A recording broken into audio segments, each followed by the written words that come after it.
Hello and welcome to another Retro Course Chinese knockoffs, and in today's video we're going to be taking a look at this device from Datafrog. Now Datafrog are a bit of a hit and miss company. They've had some pretty good machines and they've had some terrible machines, so which category does this fall into? Well, taking a look at the box, you'd expect this to be a handheld device. Yeah, maybe it's not. It does say bigger screen, higher quality, more fun game, better relaxation. But somehow I think they've just used this generic box and stuck the console in it. On the top of the box we've got a Datafrog logo. On the back we've got some images of games which are definitely not from this product. And on the side we've got a little image as well of a handheld device, which this is not. And the choice of colors again, which this does not have. So let's open up the box and see what's in it. I mean, it's just kind of, just thrown in here. Yeah, that's the lot. Is it? Yep, that's the lot. All right, so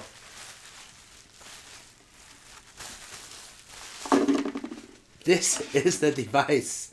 So as you can see, we've got two Wii looking remote controllers here, and they are very, very cheap. They are made out of really cheap plastic, but surprisingly quite tough. But they're all scuffed. I don't know if that's coming through on the video. You can see they're all scratched. Buttons feel pretty bad. Yeah, they're not a quality product, that's for sure. And they run on 3 AAAs. Okay. This one seems to have a speaker on. In fact, they both have speakers on. So, where's the console? Well, this is the console. Oops, upside down. Yeah, and if we take off the top of it, it's got a USB port on it. So it kind of looks like they're going for one of those Google Chrome Vision type solutions, but they connect to the TV via HDMI. As far as I know, you can't broadcast the video signal through USB.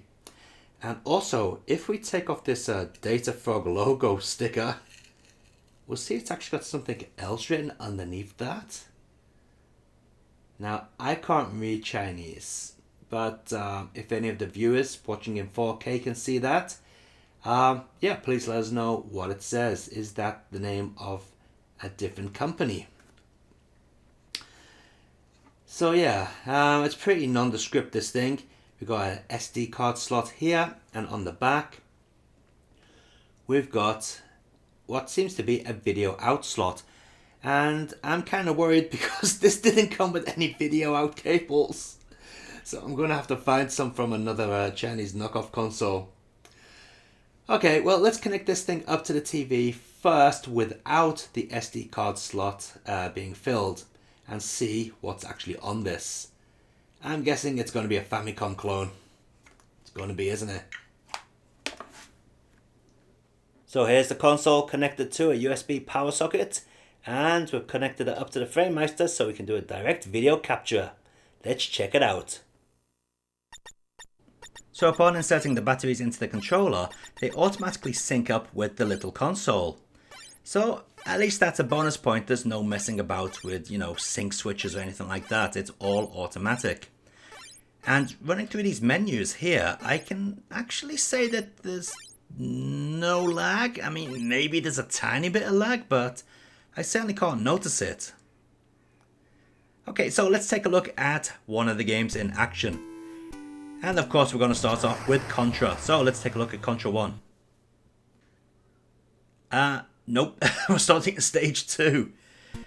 Oh, okay.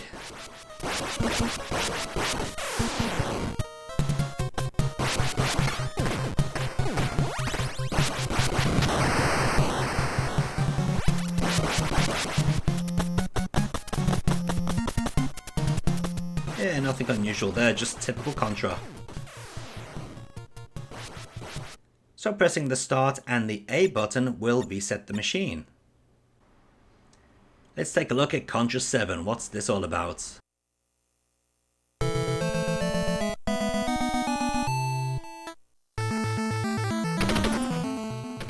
Oh, I remember, yeah, this is a sprite hack.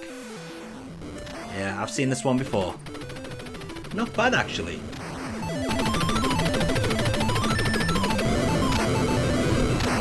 Okay, let's reset the machine and take a look at something else. Here we go with Robocop. This is from Ocean if I remember rightly. Yeah, the emulation seems pretty much as you'd expect really, not too bad. The only real downside to it is the image quality, but again, you know, you're running this through a composite video, so you're going to get that typical shimmering, and to be honest, a real official NES or NES, whatever you want to bloody call it, does have a pretty awful video output anyway.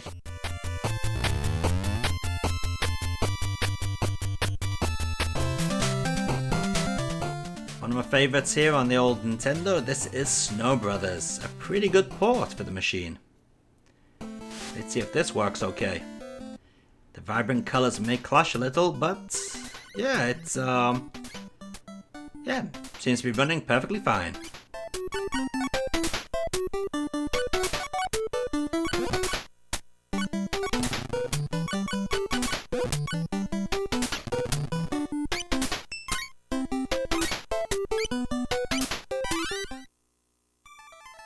Here's another favourite on the Nintendo. This is Tiny Toons from Konami. And surprisingly, they actually left the Konami copyright logos on this one. Yeah. But again, seems to be working as you'd expect.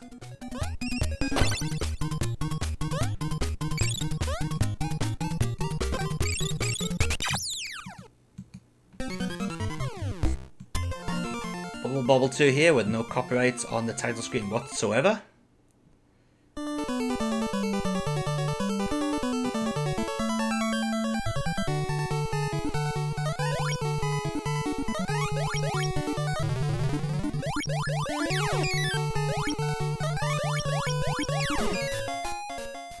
Okay, so before we finish, let's take a look at one more game. This one, Awful Rushing. You've got to take a look at a game with a title like that. This is definitely one of those Taiwanese originals or Chinese originals. Yeah, and I just crashed. It's time to wrap up the video, but you're probably wondering, what about the SD card features? Well, to be honest, that is not an SD card slot. I did think it was a micro SD card slot, and I did put a micro SD card in there, as you can clearly hear. But yeah, there is no micro SD card reader in there. It's just a hole. So I'm going to have to open this up, aren't I, to get my micro SD card out. And at least it gives us an excuse to see what's in this thing. I'm not expecting a lot, to be honest. Probably a couple of eProxy blobs, some sort of Bluetooth controller, you know, to broadcast a signal to those control pads. But yeah, that's probably about it. Ooh, here we go. Yeah, okay, here we go. Let's take a look. As to be expected, not too much of interest. We got one chip here. All the data has been sanded off, so we don't know who makes the chip or what chip it is. There's your epoxy blobs. That's probably where your game ROMs are all stored. On the other side, we've got our video out here. We've got a couple of crystals, one here, one there. Maybe this chip here, again, it's got all the data sanded off it. Maybe this is the Bluetooth controller. This up here certainly looks like the antenna or the aerial. Yeah, so... Oh, and there's my micro SD card in the bottom of the case. So there's not even a place to put an SD card reader on this board. So I'm guessing that this case is some generic case which came off something else, which might explain the other bit of text written under that Datafrog logo. Alright, well, what do I think of this machine? Yeah, it's a typical Famicom clone. Nothing particularly bad about it. Well, it's composite video, but what you expect. Um, yeah, image quality is to be expected. Sound quality seemed okay, not too bad. And there was a lot of games on there. So for the price, you can't really complain. So I'm going to put a link in the description below. So if you're interested in picking this up, click on the link and enjoy yourself when it finally arrives. Okay, so until next time, keep on gaming and enjoy your games. Alright.